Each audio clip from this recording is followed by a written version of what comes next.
Good morning. Good morning, Miss. Good morning, Miss. Good morning.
Okay, വായിച്ചൊക്കെ നോക്കിയോ ഇന്നലെ നമ്മൾ വായിച്ചു പഠിച്ചതൊക്കെ?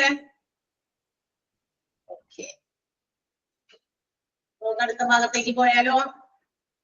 3 phases of disaster അതാണ് നമ്മൾ പഠിച്ചുകൊണ്ടിരിക്കുന്നത്.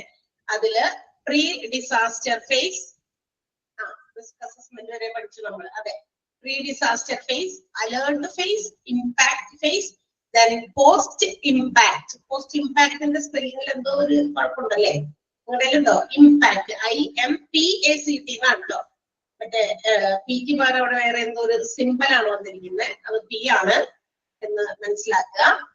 Reconstruction and rehabilitation phase. Okay, അതിലെ പ്രീ ഡിസാസ്റ്റർ ഫേസ്. സോ നമുക്കറിയാം, whenever അല്ലെങ്കിൽ before a disaster strikes we have to make some precautions like training people to be prepared and also some alert programs which causes നമുക്കറിയാം ഏതെങ്കിലും തരത്തിലുള്ള disaster വന്നു കഴിഞ്ഞിട്ടല്ല, വരുന്നതിന് മുമ്പ് നമ്മൾ കുറെ മുൻകരുതലുകൾ പല രീതിയിലും എടുക്കണം. അതിൽ ചില ഉദാഹരണങ്ങളാണ് ആളുകളെ ബോധവാന്മാരാക്കുക, അവരെ ട്രെയിൻ ചെയ്യുക.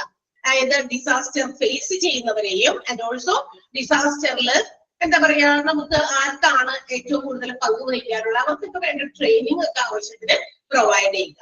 അപ്പൊ അങ്ങനെ നമുക്ക് എന്ത് ചെയ്യാൻ പറ്റും? ഡിസാസ്റ്ററിന്റെ ആഫ്റ്റർ ഇഫക്റ്റുകളെ ഒരു പരിധി വരെ കുറയ്ക്കാൻ പറ്റും എന്നുള്ളതാണ് നമ്മൾ മനസ്സിലാക്കുന്നത്. അപ്പൊ തീർച്ചയായിട്ടും മാത്രമല്ല, പുറത്തുനിന്ന് എന്തെങ്കിലും തരത്തിലുള്ള ഹെൽപ്പ് വേണമെങ്കിൽ അതിന് വേണ്ടിയിട്ട് നമ്മൾ എന്താണെന്ന് വെച്ചാൽ കാര്യങ്ങൾ ചെയ്യണം അല്ലെ. പുറത്തുനിന്നുള്ള ഹെൽപ്പ്, എക്സ്റ്റേണൽ ഹെൽപ്പ് ആവശ്യമുണ്ടെങ്കിൽ അതിനു വേണ്ടിയുള്ള നടപടികളും നമ്മൾ സ്വീകരിക്കണം. റിസ്ക് എത്രത്തോളം കൂടുതലുണ്ടോ ഓരോ ഡിസാസ്റ്ററിനും ആ റിസ്കുകളെ പരമാവധി കുറയ്ക്കുക എന്നുള്ളതാണ് എന്തിന്റെ ലക്ഷ്യം? ഈ പറയുന്ന പ്രിക്കോഷൻസ് നമ്മൾ എടുക്കുന്നതിന്റെ പ്രധാനപ്പെട്ട ലക്ഷ്യം അല്ലെ. ലൈക്ക് ട്രെയിനിങ് പീപ്പിൾ, ആളുകൾക്ക് വേണ്ടത്ര ട്രെയിനിങ് കൊടുക്കുന്നത്. ഇങ്ങനെ ഒരു ഡിസാസ്റ്റർ ഉണ്ടായാൽ ഹൗ ടു ആക്ട്, എങ്ങനെ നമ്മൾ പ്രതികരിക്കണം, എങ്ങനെ നമ്മൾ ആക്ട് ചെയ്യണം എന്നുള്ള കുറച്ച് കാര്യങ്ങളൊക്കെ ആളുകൾക്ക് ട്രെയിനിങ് കൊടുക്കുക. സോ അങ്ങനെ കിട്ടിക്കഴിയുമ്പോൾ ആ ട്രെയിനിങ് വെറുതെ ഇങ്ങനെ വാങ്ങോട്ട് പറഞ്ഞു കൊടുക്കുന്നതല്ല.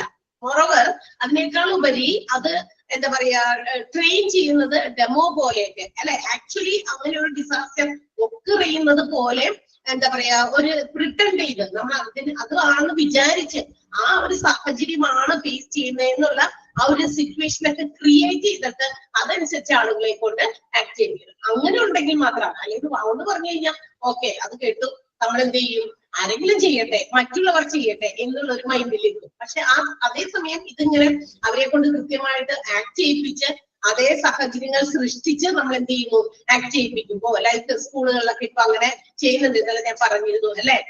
എന്താ പറയാ, ഇപ്പൊ തീപിടുത്തം ഉണ്ടായാൽ പെട്ടെന്ന് ഫയർ സ്ട്രൈക്സ്, അതായത് പെട്ടെന്ന് ഒരു എന്തെങ്കിലും തരത്തിലുള്ള തീപിടുത്തം, വയറൊക്കെ ഷോർട്ട് ആയിട്ടൊക്കെ ഇപ്പൊ തീപിടുത്തം ഒരു എന്താ പറയാ കോമൺ ആയിട്ടുള്ള ഒരു കാര്യമായി മാറിയിരിക്കുകയാണ്.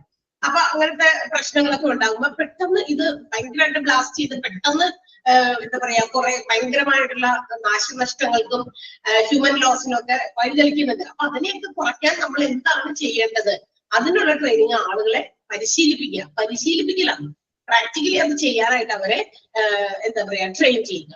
അപ്പൊ ഇങ്ങനെ വരുന്ന സാഹചര്യത്തിൽ വി ക്യാൻ എന്താ പറയാ അറ്റ്ലീസ്റ്റ് മിറ്റിഗേറ്റ് ദ ലോസ് അല്ലെങ്കിൽ എന്താ പറയാ മിറ്റിഗേറ്റ് ദ ഡാമേജസ് ഇതുപോലെ ഉണ്ടാകുന്ന തൽഫല നഷ്ടങ്ങളും അപകടങ്ങളുടെയൊക്കെ എന്താ പറയാ ആ ഒരു കാഠിന്യം അതൊന്ന് കുറയ്ക്കാനായിട്ട് സാധിക്കുമെന്നുള്ളതാണ്. ഓക്കെ, അപ്പൊ അതിന് വേണ്ട രീതിയിൽ നമ്മളുടെ ഇക്കോണമിയിൽ അതിനനുസരിച്ചുള്ള റിസോഴ്സസ് വേണം, ഹോസ്പിറ്റൽസിൽ അതിനനുസരിച്ചുള്ള റിസോഴ്സസ് വേണം. അപ്പൊ റിസോഴ്സസ് വെൽ ആയിട്ട് നമ്മൾ ഓർഗനൈസ് ചെയ്തിട്ടുണ്ടെങ്കിൽ, വെൽ ഓർഗനൈസ്ഡ് ആയിട്ടുള്ള ഒരു ഹോസ്പിറ്റൽസിന് ഈ പറയുന്ന അവരുടെ സൗകര്യങ്ങളും എക്യുപ്മെന്റുകളും ഒക്കെ കൃത്യമായിട്ട് അവര് അതിനനുസരിച്ച് ഡെവലപ്പ് ചെയ്ത് വെച്ചിട്ടുണ്ടെങ്കിൽ തീർച്ചയായിട്ടും എന്താ പറയാ ഒരു ജീവനെ പോലും നഷ്ടപ്പെടുത്താതെ എല്ലാവരുടെയും ജീവനെ തിരിച്ചിരിക്കാൻ ഹോസ്പിറ്റൽസിന് സാധിക്കും. മനസ്സിലായി? അപ്പൊ റിസ്ക് മനസ്സിലാക്കി നേരത്തെ കൂട്ടി നമ്മൾ കാര്യങ്ങൾ ചെയ്യണമെന്നാണ്. ഓക്കെ, അത് നമ്മൾ പറഞ്ഞു കഴിഞ്ഞതാണ്. അണ്ടർലൈൻ ഒക്കെ ചെയ്തോ? അണ്ടർലൈൻ ചെയ്യാൻ പറഞ്ഞിട്ടുണ്ടായിരുന്നു, പറഞ്ഞിരുന്നോ ഇന്നലെ?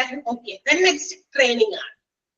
അപ്പൊ അതിന് ഏറ്റവും ഈ റിസ്ക് ഒക്കെ നേരത്തെ കൂട്ടി മനസ്സിലാക്കുന്നതിന്റെ ആ ഒരു ഇതാണ് നമ്മൾ അതിനെ കുറിച്ച് നേരത്തെ കൂട്ടി പ്ലാനിങ്ങിൽ ഉൾപ്പെടുത്തേണ്ട ഒരു കാര്യമാണ് ട്രെയിനിങ്. ട്രെയിനിങ് മീൻസ് പ്രിപ്പയർഡ്നെസ് എന്ന് വെച്ചാൽ എന്താ? തയ്യാറെടുപ്പാണ്.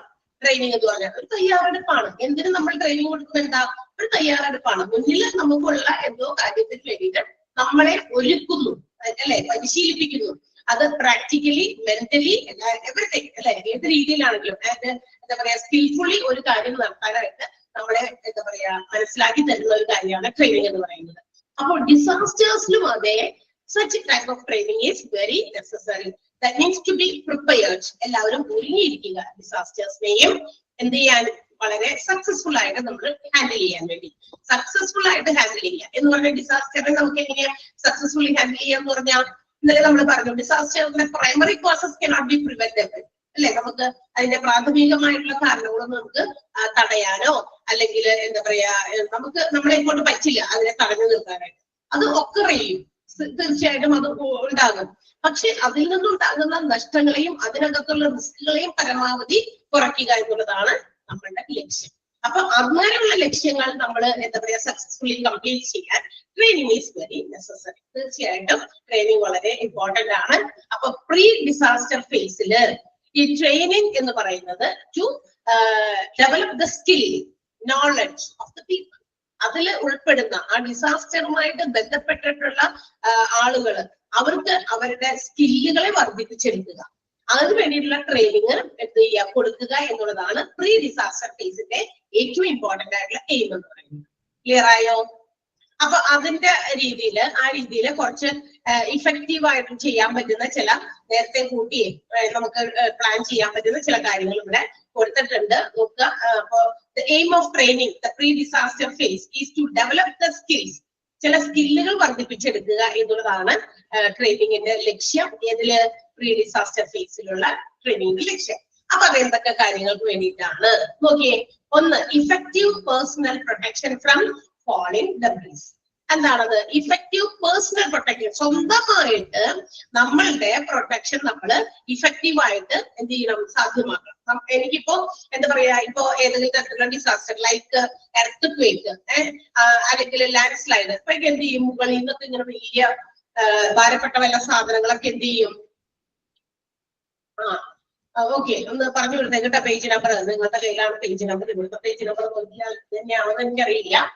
98, പേജ് നമ്പർ 98, 99ലേക്ക് വന്നു. Okay, yes. അപ്പൊ മുകളിൽ നിന്നൊക്കെ വീഴുന്ന ഈ ഇപ്പൊ എർത്ത് വരുമ്പോ വലിയ വലിയ എന്തെങ്കിലുമൊക്കെ സാധനങ്ങളൊക്കെ മുകളിൽ നിന്ന് ഇടിഞ്ഞൊഴിഞ്ഞൊക്കെ വീഴും.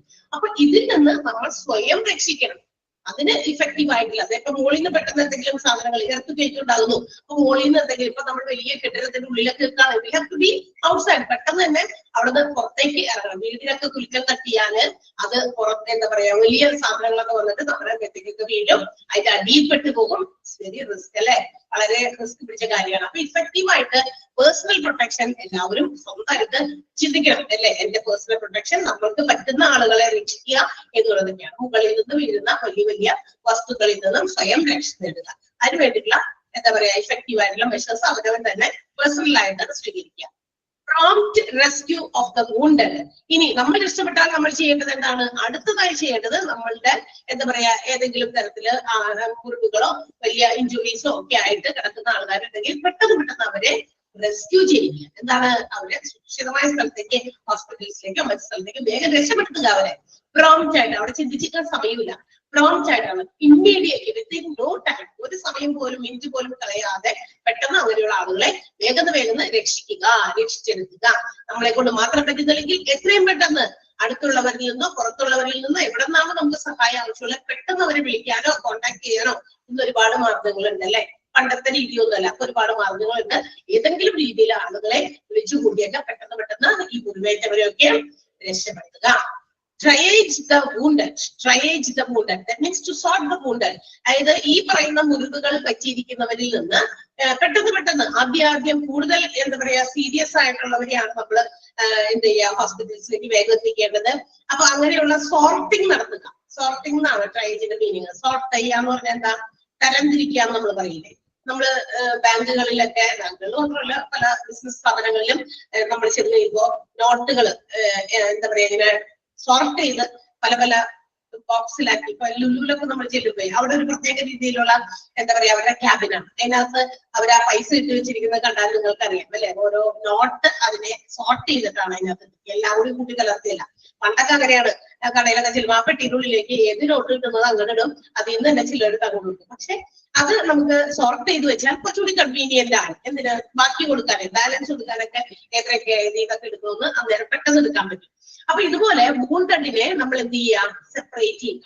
ഇമ്മീഡിയറ്റ് ആയിട്ടുള്ള ട്രീറ്റ്മെന്റ് വേണ്ടവര്, കുറച്ച് വലിയ കുഴപ്പമില്ല, കൈക്ക് കാലിലൊക്കെ ചെറിയ മുറിവൊക്കെ പറ്റുള്ളൂ, കുഴപ്പമില്ല, അവിടെയൊക്കെ നമുക്ക് ഹോസ്പിറ്റൽസിലൊന്നും എത്തിക്കേണ്ട, വേഗം അവിടെ മാറ്റിയിട്ട് ഒന്ന് ആശ്വസിപ്പിക്കാൻ സമയം ഉണ്ടെങ്കിൽ ആശ്വസിപ്പിക്കാം. കാരണം ഇത്തരം വലിയ ദുരന്തങ്ങളൊക്കെ ഫേസ് ചെയ്തവര് അങ്ങനെ ഇരിക്കുമ്പോൾ അവര് ഭയങ്കര എന്താ പറയാ ഒരു പ്രത്യേക ട്രോമയിലായിരിക്കും അല്ലെ, ഒരു പ്രത്യേക അവസ്ഥയായിരിക്കും മാനസികമായിട്ട്. ചിലപ്പോ ഇങ്ങനെ സ്റ്റക്ക് ആകും, ഒക്കെ നിൽക്കും അല്ലെ, ബ്ലാങ്ക് ആയിട്ടുണ്ടാകും എല്ലാം, എന്തൊക്കെ ഇവിടെ ഉണ്ടായി എന്നുള്ള രീതിയിൽ. അപ്പൊ അങ്ങനെയുള്ള വേണ്ടത്ര ശുശ്രൂഷ ആവശ്യമുള്ളവരെ അതനുസരിച്ച് സോർട്ട് ചെയ്ത് മാറ്റുക. Okay, triage റെസിസ്റ്റേഷൻ and first aid for the injured victims. ഇതിൽ നിന്ന് മുറിവേറ്റ ഇരകളൊക്കെ ഉണ്ടാവുമല്ലോ, വിക്ടിംസ് ഉണ്ടാകും, അവർക്ക് വേണ്ടത്ര എന്താ പറയാ പുനർജീവനത്തിനുള്ള കാര്യങ്ങൾ ചെയ്യുക. റെസിസ്റ്റേഷൻ ആണ്. ഫസ്റ്റ് എയ്ഡ് കൊടുക്കേണ്ടവർക്ക് ഫസ്റ്റ് എയ്ഡ്, വേണ്ടത്ര മറ്റു ചികിത്സ എന്താണ് വേണ്ടത് അതനുസരിച്ച് പ്രൊവൈഡ് ചെയ്യുക. അവരെ ജീവിതത്തിലേക്ക് തിരിച്ചു കൊണ്ടുവരിക. യാഥാർത്ഥ്യങ്ങളിൽ ഡിസാസ്റ്റർ ഇങ്ങനെ ഉണ്ടായതാണ്, അത് ഇതൊക്കെ പറഞ്ഞ് അവരെ മനസ്സിലാക്കി അവർക്ക് വേണ്ട ഫസ്റ്റ് എയ്ഡുകളൊക്കെ പ്രൊവൈഡ് ചെയ്യുക.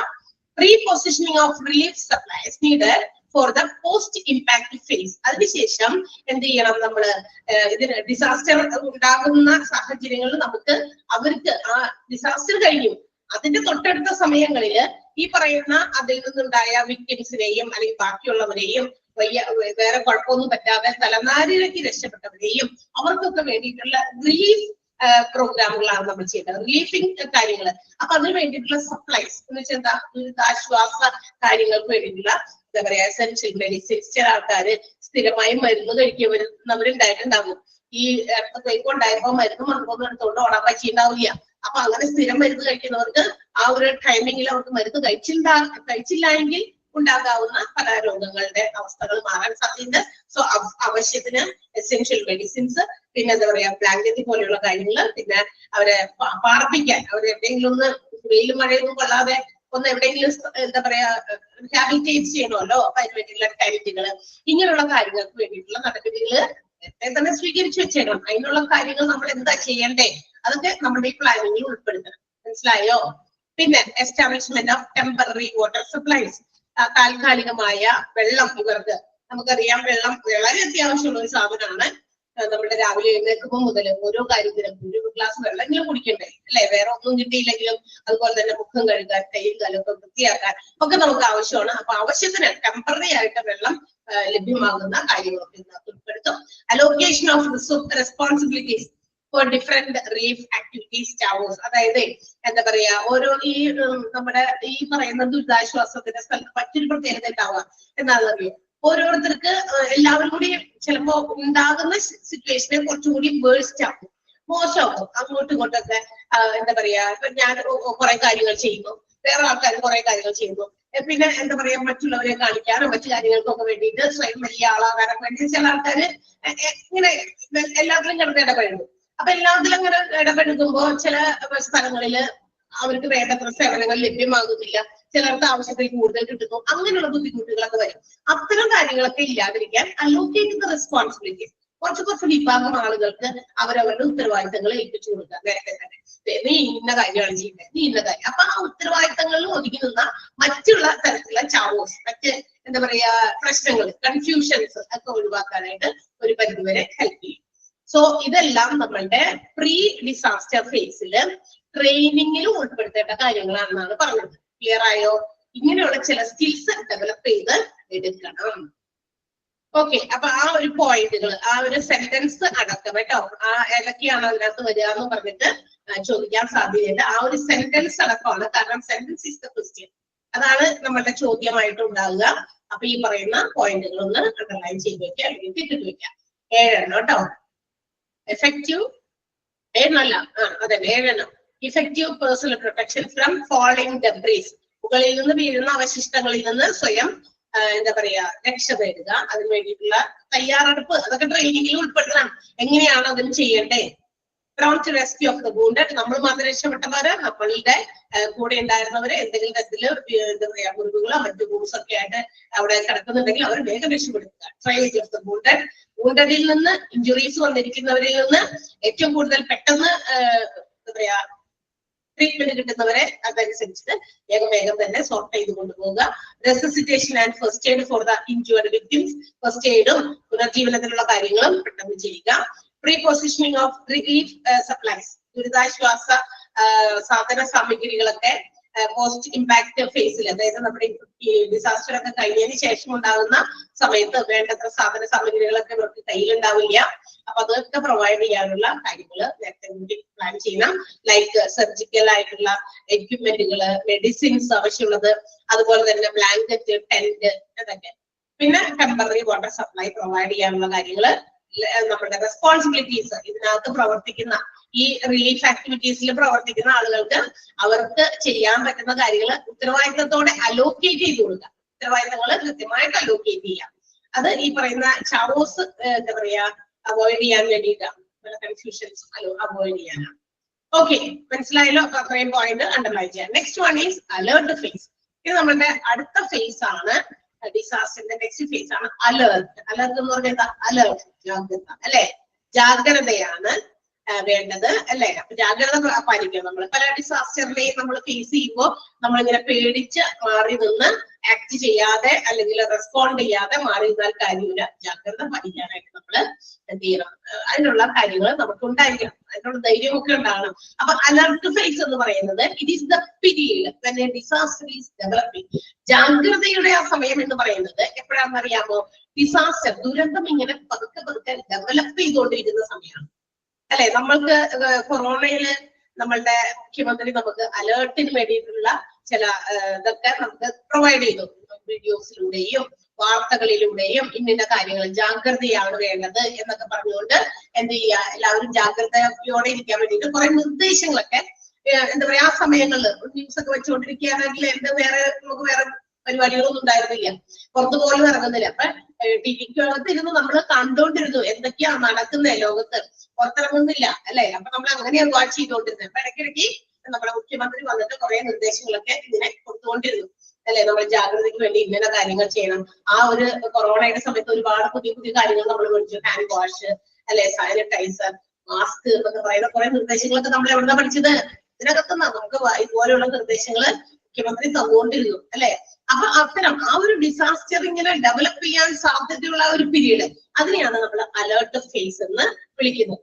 ക്ലിയർ ആയോ? ആ ഒരു സെന്റൻസ് ഇമ്പോർട്ടന്റ് ആണ്, അണ്ടർലൈൻ ചെയ്യുന്നത്. Alert phase refers to the period when a disaster is developing. Yes, ഈ അലേർട്ട് ഫേസ് എന്ന് പറയുന്നത് it's not same for every type of disaster. എല്ലാ തരത്തിലുള്ള ഡിസാസ്റ്റർ ദുരന്തങ്ങൾക്കും ഒരുപോലെ ആയിരിക്കില്ലല്ലോ ഈ അലേർട്ട് ഫേസ് അല്ലെ? ആ ഒരു പീരീഡ് ഓഫ് ഡെവലപ്പിംഗ് ഒരേപോലെയാണോ? അല്ല, വ്യത്യാസം ഉണ്ടായിരിക്കും. It depends upon the type of disaster. തീർച്ചയായിട്ടും ഡിസാസ്റ്റർ ദുരന്തത്തിന്റെ ആ ഒരു രീതി അനുസരിച്ച് എല്ലാത്തിലും ഈ പറയുന്ന അലേർട്ട് ഫേസ് വ്യത്യസ്തമായിരിക്കും. ഇപ്പൊ നോക്കിയേ, അതിനൊരു ഉദാഹരണം പറയുന്നത് non existent for earth phase, short ആണ്, അത് കുഞ്ഞു സമയമാണ്. ഞാൻ പറഞ്ഞില്ലേ കഴിഞ്ഞ ദിവസങ്ങൾ നമ്മൾ പറഞ്ഞു, ചിലപ്പോ കുറച്ച് സെക്കൻഡ്സ് മാത്രം, അല്ലെങ്കിൽ മിനിറ്റൊന്നും, ഒരു മിനിറ്റ് പോലും അത്രയൊന്നും ഈ എർത്ത് ഫേക്ക് ഉണ്ടാകുന്നില്ല. ചിലപ്പോ മിനിറ്റിൽ താഴെ, that means only some seconds, അത്രയും സമയം മാത്രമാണ് ഭൂമിക്ക് ആ ഒരു കുലുക്കം അനുഭവപ്പെടുന്നത്. ഷോർട്ട് ആണ്. പക്ഷെ അതിന്റെ ക്രൂഷ്യൽ കേസ് എന്ന് പറയുന്നത് കുറച്ച് ഡേഞ്ചറസ് ആണ് അല്ലെ. അതിൽ നിന്നുണ്ടാകുന്ന അതിന്റെ അഫ്റ്റർ എഫക്ട് ഭയങ്കര ഡേഞ്ചറസ് ആണ്. അതേസമയം ഹരിക്കെയിൻ, ചുഴലിക്കാറ്റ് ഇത്ര മിനിറ്റിന്റെ ഇടയ്ക്ക് അല്ലെങ്കിൽ ഇത്ര സെക്കൻഡ്സിന്റെ ഇടയ്ക്ക് വീണ്ടും വീണ്ടും ഉണ്ടായിക്കൊണ്ടിരിക്കും അല്ലെ. അത് കുറച്ച് ലോങ് ആണ്. ഇടയ്ക്കിടയ്ക്ക് ചുഴലിക്കാറ്റ് എന്ന് പറഞ്ഞാൽ ഒറ്റ പ്രാവശ്യം വീശിയിട്ട് അങ്ങനെ നിർത്തില്ല, ഇടയ്ക്ക് വീശും. അതുപോലെ ഫാമിൻ, എന്താ പറയാ, വരൾച്ച അല്ലെ, എന്താ പറയാ, നമ്മുടെ ഡ്രോട്ട്, വരൾച്ച, പിന്നെന്താ ദാരിദ്ര്യം, ഇത് ക്ഷാമം, ഇതൊക്കെ എന്താ അത് കുറച്ചുകൂടി ലോങ് ലാസ്റ്റിംഗ് ആണ്. കുറച്ചുകൂടി കൂടുതൽ സമയം ജാഗ്രത വേണ്ടി വരും അതിനൊക്കെ. കാരണം എന്താ, വരൾച്ച എന്ന് പറഞ്ഞു കഴിഞ്ഞാൽ ഇന്നത്തേക്ക് ഒരു ദിവസത്തേക്ക് വരൾച്ച വരില്ല, 2 ദിവസത്തേക്ക് വരൾച്ച വരില്ല, ഒരു കാലഘട്ടം മുഴുവനായിരിക്കും. ചിലപ്പോ 5-6 മാസമൊക്കെ നീണ്ടു നിൽക്കും. അത് കഴിഞ്ഞ് കഴിയുമ്പോഴായിരിക്കും ചിലപ്പോ നമുക്ക് പതുക്കെ 5-6 മാസം കഴിയുമ്പോൾ എന്തെങ്കിലുമൊക്കെ പൊട്ടി മുളച്ച് നമ്മുടെ ഭൂമിയിലൊക്കെ ആണെങ്കിലും വളരണമെങ്കിൽ അപ്പൊ അതിനൊക്കെ സമയം എടുക്കും, അല്ലെങ്കിൽ പുറത്തെ നാട്ടുകളിൽ നിന്ന് കൊണ്ടുവരാനായിട്ട്. സോ അപ്പൊ അതുകൊണ്ടാണ് പറയുന്നത് ഡിസാസ്റ്ററിന്റെ ഈ phase, that means alert phase എന്ന് പറയുന്നത് അത് ഡിഫറൻസ് അല്ലെങ്കിൽ varies from type of disaster. പല രീതിയിലുള്ള ഡിസാസ്റ്റർ അനുസരിച്ച് അതിനകത്ത് വേരിയേഷൻസ് സംഭവിക്കും. ക്ലിയർ ആയോ? മനസ്സിലായോ? യെസ്. അതിനകത്ത് ആ രണ്ടാമത്തെ സെന്റൻസ് കൂടി ഒന്ന് അണ്ടർലൈൻ ചെയ്തേക്കാം.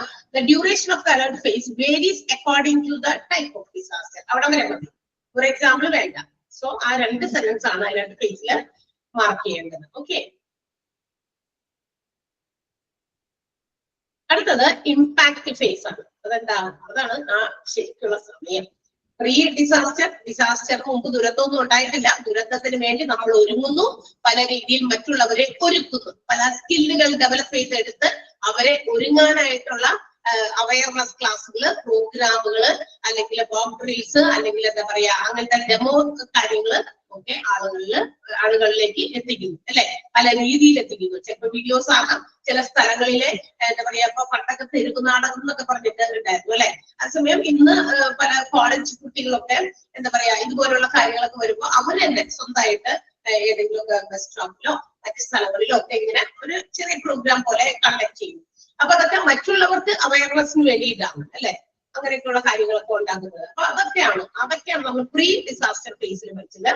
അതുപോലെയുള്ള കാര്യങ്ങളുടെ എന്താ പറയാ ഉണ്ടായി കഴിയുമ്പോൾ, ഡിസാസ്റ്റർ ഉണ്ടായി കഴിഞ്ഞ് കഴിയുമ്പോൾ അലേർട്ട് നമ്മൾ ജാഗ്രത പാലിക്കേണ്ടതായിട്ടുള്ള ചില കാര്യങ്ങളുണ്ട്. ജാഗ്രതയാണ് വേണ്ടത്, അല്ലാതെ നമ്മൾ പേടിച്ച് റെസ്പോണ്ട് ചെയ്യാതെ മാറി നിന്നാൽ ഒരു കാര്യവും നടക്കില്ല. ജാഗ്രത എല്ലാ ഡിസാസ്റ്റേഴ്സിനും ഒരുപോലെയല്ല, അത് തീർച്ചയായിട്ടും വ്യത്യസ്തമാണ്. അതിന്റെ ഏത് ടൈപ്പ് ഓഫ് ഡിസാസ്റ്റർ ആണോ അതിനെ ഡിപ്പെൻഡ് ചെയ്തിരിക്കും. നെക്സ്റ്റ് വൺ ഇമ്പാക്ട് ഫേസ് ആണ്. ദാറ്റ് മീൻസ് ഇപ്പോഴാണ് നമുക്ക് ആവശ്യം ഇമ്പാക്ട്, അതായത് എത്രത്തോളം ഒരു കമ്മ്യൂണിറ്റിക്ക് ഒരു ഡിസാസ്റ്റർ കൊണ്ട് ഉണ്ടാകുന്ന ആവശ്യങ്ങൾ എത്രത്തോളം ഉണ്ടെന്ന് അറിഞ്ഞ് മനസ്സിലാക്കി പ്രവർത്തിക്കണം അല്ലെ. അതായത് ഏത് ടൈപ്പ് ഓഫ് ഡിസാസ്റ്റർ ആണോ ആ ഡിസാസ്റ്ററിന് വേണ്ടി ആ ഒരു community how they are prepared, അവരെത്രത്തോളം ഒരുങ്ങിയിട്ടുണ്ട്, ഇനി നമുക്ക് എന്തൊക്കെയാണോ മറ്റുള്ളവർക്ക് ചെയ്യാനുള്ളത്, ഇതൊക്കെ ആശ്രയിച്ചിരിക്കും എന്ത് ഒരു പ്രദേശത്തെ ഡിസാസ്റ്റർ ഫേസില്, അതായത് ഇമ്പാക്ട് ഫേസില് അവിടുത്തെ ആവശ്യങ്ങൾ. ഈ ഒരു പ്രദേശം എന്തെങ്കിലും തരത്തിലുള്ള ഡിസാസ്റ്ററിനെ ഫേസ് ചെയ്യാൻ അവര് വെൽ എക്വിപ്ഡ് ആണ്, വെൽ പ്രിപ്പയർഡ് ആണ്, എല്ലാ തരത്തിലുള്ള ഓർഗനൈസിംഗും അവർ ചെയ്തിട്ടുണ്ട്. അപ്പൊ ഇന്നൊരു ഡിസാസ്റ്റർ ഉണ്ടായാലും കുഴപ്പമില്ല, കാരണം നമ്മുടെ നാട്ടില് നമ്മൾ അതിനുള്ള സജ്ജീകരണങ്ങളെല്ലാം ചെയ്തു വെച്ചിട്ടുണ്ട്, പുറത്തൊന്നും ആവശ്യമില്ല അല്ലെ. അങ്ങനെയൊക്കെ ആണെങ്കിലും കുഴപ്പമില്ല. അതേസമയം എന്തെങ്കിലും ഒരു ഡിസാസ്റ്റർ ഒക്കെ ചെയ്തു, അവര് നോട്ട് പ്രിപ്പയർഡ്, അവര് പ്രിപ്പയർഡ് ആയിരുന്നില്ല, അതിനെ കുറിച്ച് അറിഞ്ഞിരുന്നില്ല. ഈ പറഞ്ഞ നമ്മളുടെ 2018 വെള്ളപ്പൊക്കത്തിന് ശേഷമാണ് പല ഇങ്ങനെയുള്ള ഡിസാസ്റ്റർ ഒക്കെ ചെയ്യുമ്പോൾ നമ്മൾ എങ്ങനെ പ്രവർത്തിക്കണം എന്നുള്ളതിന്റെ പ്രോഗ്രാമുകളും അവയർനെസ് ക്ലാസ്സുകളും ഡെമോസും ഒക്കെ നമ്മൾ കണ്ടേക്കണേ. അതിനുശേഷമാണ് കേട്ടോ. അതിനു മുമ്പൊന്നും നമ്മൾ വലിയ കാര്യമായിട്ടൊന്നും അതിനെ ശ്രദ്ധിക്കാറുമില്ല. ഇതൊക്കെ ഏതോ സ്ഥലത്ത് നടക്കുന്നതല്ലേ എന്നുള്ള രീതിയിൽ നമ്മൾ അതിനെയൊക്കെ അവഗണിച്ചിരുന്നു, തള്ളിക്കളഞ്ഞിരുന്നു. പക്ഷെ സ്വന്തമായിട്ട് വന്നപ്പോ മനസ്സിലായി, ഓ ഇതുപോലെയുള്ള ഇനിയും പല ഡിസാസ്റ്റേഴ്സും നമ്മൾ ഫേസ് ചെയ്യേണ്ടി വരും എന്നൊക്കെ അല്ലെ. ഭീഷണിയായിട്ട് ഇടയ്ക്കിടയ്ക്ക് മഴക്കാലഘട്ടം പടുക്കാറായിരുന്നു വീണ്ടും. മഴക്കാലഘട്ടം വരുമ്പോ, മൺസൂൺ സീസൺ വരുമ്പോ നമ്മളെ പേടിപ്പിക്കുന്ന ഒരു സാധനം നമുക്ക് മുമ്പിൽ അവിടെ ഇങ്ങനെ ഒരു എന്താ പറയാ ഒരു വലിയ ഇതായിട്ട് നിൽക്കുന്നുണ്ട്. എന്താ അത്? മൺസൂൺ കാലാവസ്ഥ വരുമ്പോ ആളുകള് പരക്കെ വ്യാപിപ്പിച്ചു വിടുന്ന ഒരു റൂമറാണത്, അതിനെ സംബന്ധിക്കുന്നത്. എന്തായിരുന്നു അറിയാമോ? എനിക്കൊന്നും പേടിയില്ല. ഇവിടെയൊക്കെ നാടുകളിലെ വെള്ളപ്പൊക്കം മാത്രാണോ? വെള്ളപ്പൊക്കം ഉണ്ട്, ശരി, അതൊക്കെ നമ്മള് ഫേസ് ചെയ്തു. ഓൾറെഡി ഫേസ് ചെയ്തു. ഇനി അത് എല്ലാ കൊല്ലവും എന്താ പറയാ മഴയൊക്കെ ഒരു കപ്പൂസൊക്കെ അടുപ്പിച്ച് നിന്ന് കഴിഞ്ഞാൽ വെള്ളപ്പൊക്കത്തെ ഫേസ് ചെയ്യേണ്ടി വരും. അത് തന്നെ മുല്ലപ്പെരിയ. അതാണ് എല്ലാ മഴക്കാലഘട്ടം വരുമ്പോഴും മുല്ലപ്പെരിയാർ ഇത്ര ഉയർന്നു, മുല്ലപ്പെരിയാർ ഇത്ര വെള്ളമായി അല്ലെ. എന്നിട്ട് പിന്നെ പറയും കേരളത്തിന്റെ ഇത്ര ഭാഗങ്ങൾ ഉണ്ടാവില്ല, അതൊക്കെ വെറും സ്വപ്നത്തിൽ മാത്രമായിരിക്കും, ഇങ്ങനെ ഒരു പ്രദേശം തന്നെ ഉണ്ടായിരുന്നു എന്ന് അറിയില്ല. ശരിയായിരിക്കും, തീർച്ചയായിട്ടും അതിന്റെ ഒരു capacity when it was constructed, തീർച്ചയായിട്ടും അത് നിർമ്മിച്ചപ്പോ അതിന് ഇത്ര വർഷം മാത്രം ആയുസ് എന്ന് പറഞ്ഞിട്ടാണ് നിർമ്മിച്ചേന്ന്. ഇനി അതിനെ കുറിച്ച് അതിനൊരു ബദലായിട്ട് മറ്റൊരു ഡാം നമ്മള് കൺസ്ട്രക്ട് ചെയ്യാം എന്ന് വെച്ചാൽ അതിനും അതിൻ്റെതായ കുറെ കാര്യങ്ങളൊക്കെ ഉണ്ടെന്നാണ്. സോ അതിനെ കുറിച്ചിട്ടുള്ള കാര്യങ്ങളൊക്കെ നടക്കണ്ടായിരിക്കും, ചിലപ്പോ അതിനെ അവഗണിക്കും. ഈ മഴക്കാലം വരുമ്പോഴാണ് അതിനെ കുറിച്ച് വീണ്ടും വീണ്ടും ഓർക്കുക.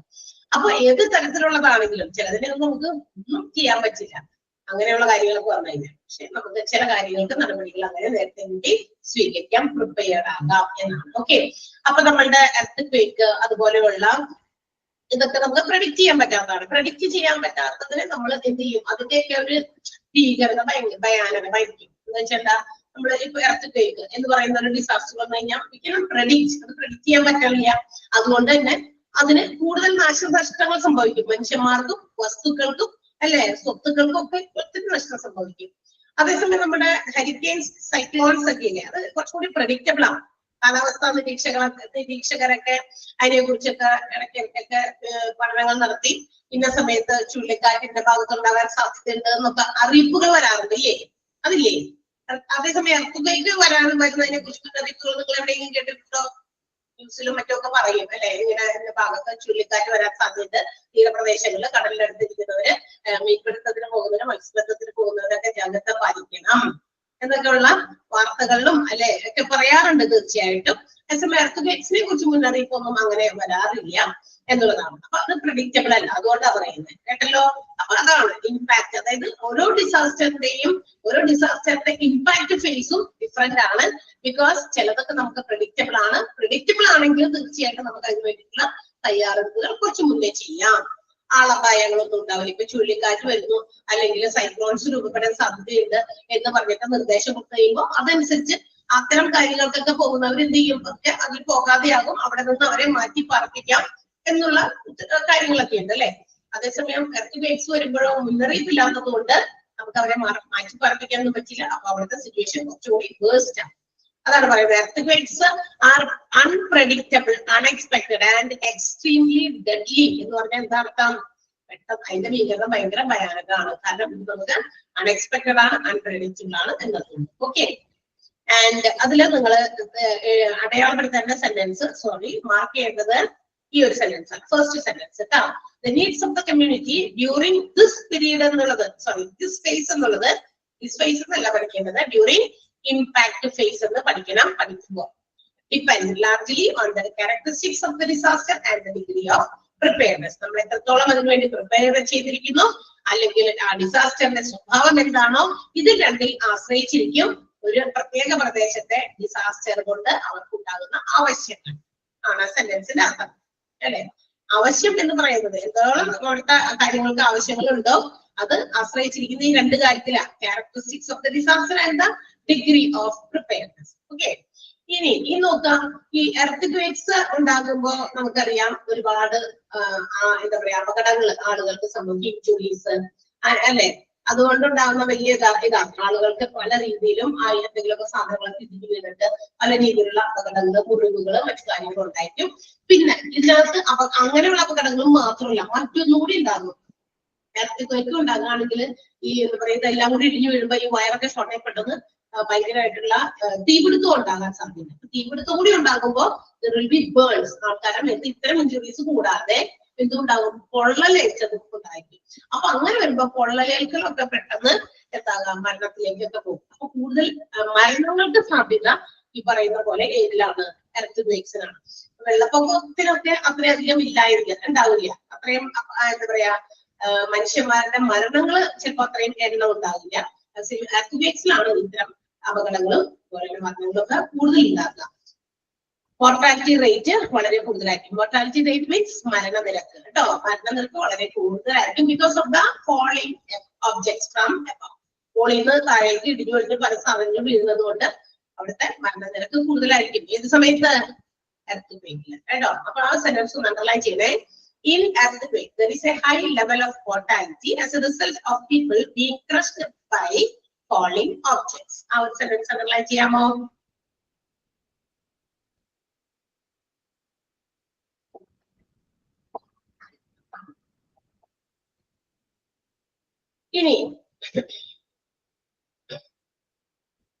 ഇനിയും ഈ പറയുന്ന എർത്ത് രണ്ട് രീതിയിലും അത് എഫക്ട് ചെയ്യും. ഡ്യൂറിങ് നൈറ്റ്, രാത്രി കാലഘട്ടങ്ങളിൽ എർത്ത് ഉണ്ടായാൽ മരണനിരക്ക് വീണ്ടും കൂടുതലായിരിക്കും. ഏതിനേക്കാൾ? ഡ്യൂറിങ് ഡേ ടൈമിനേക്കാൾ. പകൽ സമയത്തുണ്ടാകുന്ന എർത്ത് കൂടുതൽ അപകട സാധ്യത ഏതിനാണ്? നൈറ്റിൽ ഉണ്ടാകുന്ന എർത്ത് കാരണം എന്താണെന്നറിയാമോ? രാത്രി കാലങ്ങളിൽ നമ്മൾ ഇങ്ങനെ കിടന്നുറങ്ങിയിരിക്കുമല്ലോ. രാത്രി കിടന്നുറങ്ങുമ്പോ ഈ പറഞ്ഞ പോലെ കൊണ്ടാകാണെങ്കിൽ വലിയ വലിയ കണ്ട സാധനങ്ങളൊക്കെ വന്ന് നമ്മളുടെ ഇവിടെ വീഴും. കിടന്നുറങ്ങല്ലേ, കിടന്നുറങ്ങുമ്പോ ചിലപ്പോ നമ്മളുടെ നെഞ്ചിന്റെ ഭാഗത്ത്, പെൽവിസ്, നമ്മുടെ ഈ ഇടുപ്പിന്റെ ഭാഗത്ത്, വയറിന്റെയൊക്കെ ഇത് രണ്ടും കൂടി ചേരുന്ന ഭാഗത്ത്, പിന്നെ സ്പൈൻ, ചിലപ്പോ കമിഴ്ന്ന് കിടന്നുറങ്ങുന്ന ശീലമുള്ളവരുണ്ടായിരിക്കും. സ്പൈനൽ കോഡ്, അതിന്റെ നട്ടലിന്റെ ഭാഗത്തേക്കൊക്കെ വലിയ സാധനം വീണാൽ പിന്നെ എന്താ പറയാ, ഭയങ്കര എന്താ പറയാ, അത് ചിലപ്പോ മരണത്തിലേക്ക് തന്നെ പോകുന്ന കേസസ് ആയിരിക്കും കൂടുതൽ ഉണ്ടാകുക. അതേസമയം ഡ്യൂറിങ് ഡേ ടൈമിലാണെങ്കിൽ ഈ സാധനമൊക്കെ ഇരിക്കുമ്പോൾ ചിലപ്പോൾ നമ്മുടെ ഷോൾഡറിലോ അല്ലെങ്കിൽ കാലിലോ അങ്ങനെയൊക്കെ ആയിരിക്കുള്ളൂ വീഴുക. പിന്നെ അല്ലെങ്കിൽ തലയില്, സ്കള്ളിലൊക്കെ അത്ര വലിയ കാര്യമായിട്ടുള്ള മരണത്തിലേക്ക് പോകുന്ന അത്ര സീരിയസ് ആയിട്ട് ഉണ്ടാകും. ചില തലയിലൊക്കെ വീഴാണെങ്കിൽ അതനുസരിച്ച് അല്ലെ ഉണ്ടാകും. പക്ഷെ എങ്കിലും ഡേ ടൈമിനേക്കാൾ കുറച്ചുകൂടി ഭയാനകമായിട്ടുള്ള കാര്യമാണ് എർത്ത് എപ്പോ ഉണ്ടാകുമ്പോൾ? രാത്രിയിൽ ഉണ്ടാകുന്ന എർത്ത് എന്നാണ് പറഞ്ഞിരിക്കുന്നത്. ക്ലിയർ ആയോ? സെന്റൻസ് ഒക്കെ മനസ്സിലായോ? ഒന്ന് വായിച്ചു നോക്കാം. ആ പാരഗ്രാഫ് രണ്ടും, ഇമ്പാക്ട് ഫേസിലെ രണ്ട് പാരഗ്രാഫ് ഒന്ന് വായിച്ചു കൂടി നോക്കിയേ.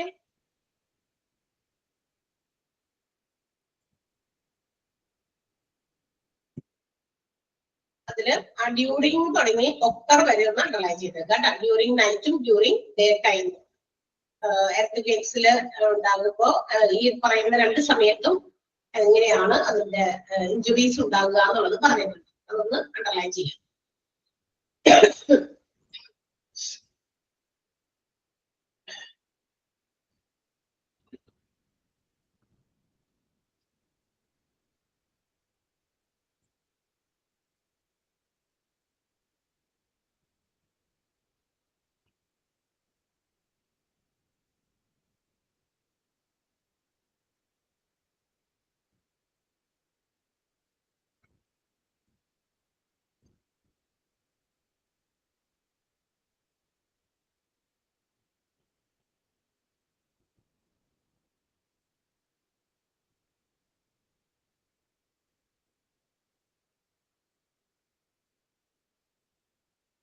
വായിച്ചോ?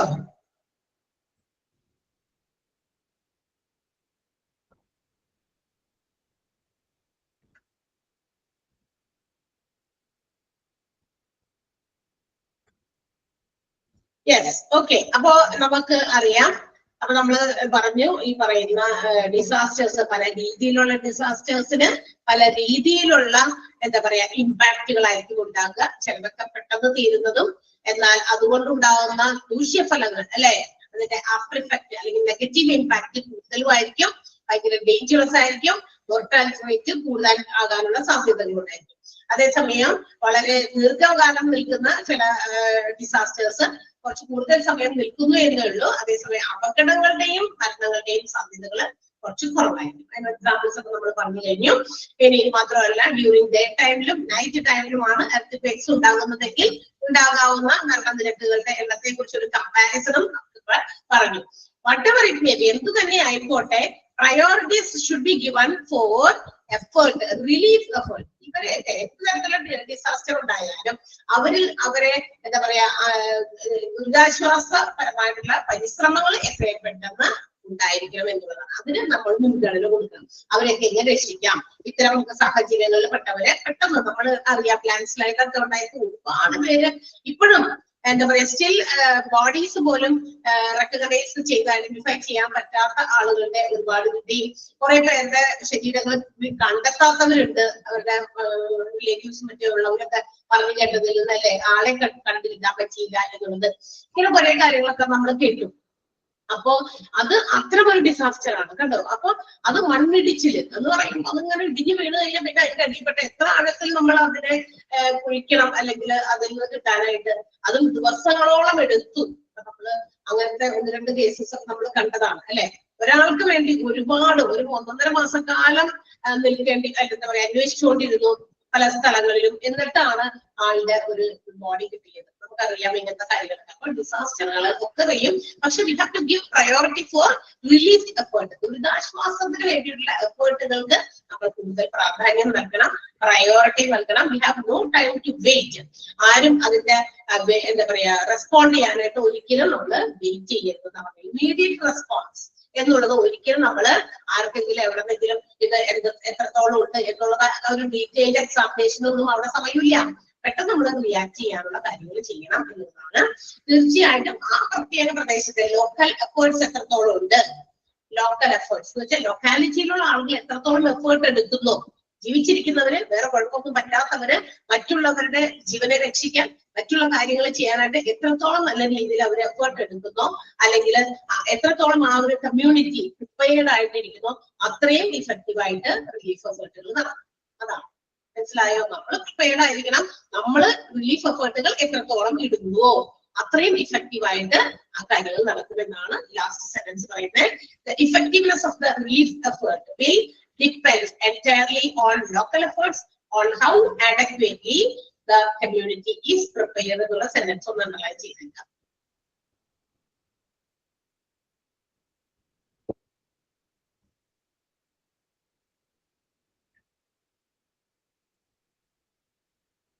യെസ്, അപ്പൊ ഇതൊക്കെയാണ് നമ്മുടെ ഇമ്പാക്ട് ഫേസിൽ ഉള്ളത്.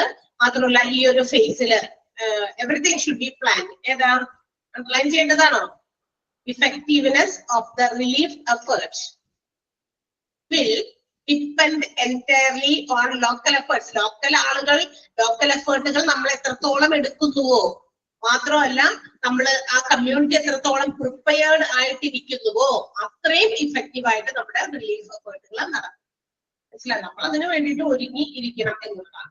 ഓക്കെ, അപ്പൊ ഒത്തിരി കാര്യങ്ങൾ ഈ ഒരു ഫേസിൽ നമുക്ക് ചെയ്യാനുണ്ട്. ആക്ടിവേഷൻ, നമ്മൾ ആക്റ്റീവ് ആകാൻ, ദാറ്റ് മീൻസ് ടു റെസ്പോണ്ട്. ആ റെസ്പോണ്ട് മെക്കാനിസം ഓൺ ആകണം. എന്ന് വെച്ചാൽ എന്താ, എന്തെങ്കിലും ഒരു ഡിസാസ്റ്റർ ഉണ്ടായാൽ അതിനകത്ത് റെസ്പോണ്ട് ചെയ്യാൻ പറ്റുന്നവരെല്ലാവരും തന്നെ പെട്ടെന്ന് ഓൺ ആവണം. ഓഫ് ആയിട്ടിരുന്നിട്ട് കാര്യമില്ല. നമ്മളെല്ലാവരും ചെറുതും വലുതും ഒക്കെ പറ്റുന്ന രീതിയിലൊക്കെ എന്ത് ചെയ്യുക, കാര്യങ്ങൾ ചെയ്യുക എന്നുള്ളത് ആ ഒരു മെക്കാനിസം ഓൺ ആകണം. അതുപോലെ തന്നെ ആ പ്രദേശമൊക്കെ പെട്ടെന്ന് ഇടയ്ക്കിടയ്ക്ക് പോയി സന്ദർശിച്ച് അത് മോണിറ്റർ ചെയ്യുക. അവിടുത്തെ പ്രദേശങ്ങള് ആ ഡിസാസ്റ്റർ ഒക്കെ കഴിഞ്ഞാൽ ഡെയിലി മോണിറ്ററിങ് ആവശ്യമുണ്ട്. പിന്നെ അപ്ഡേറ്റിംഗ് അല്ലെ, നമ്മളുടെ ലാൻഡ് സ്ലൈഡ് ഒക്കെ ഉണ്ടായപ്പോ ആ സ്ഥലങ്ങളിൽ നിന്ന് ആളുകൾ മാറാതെ കുറച്ച് പേര് എപ്പോഴും അവിടെ ആക്റ്റീവായിട്ട് നിന്നിരുന്നു. അവിടെ ഉള്ളവരെയൊക്കെ കിട്ടാനും കുഴിച്ചെടുക്കാനും മഴയും നിൽക്കുകയാണ്.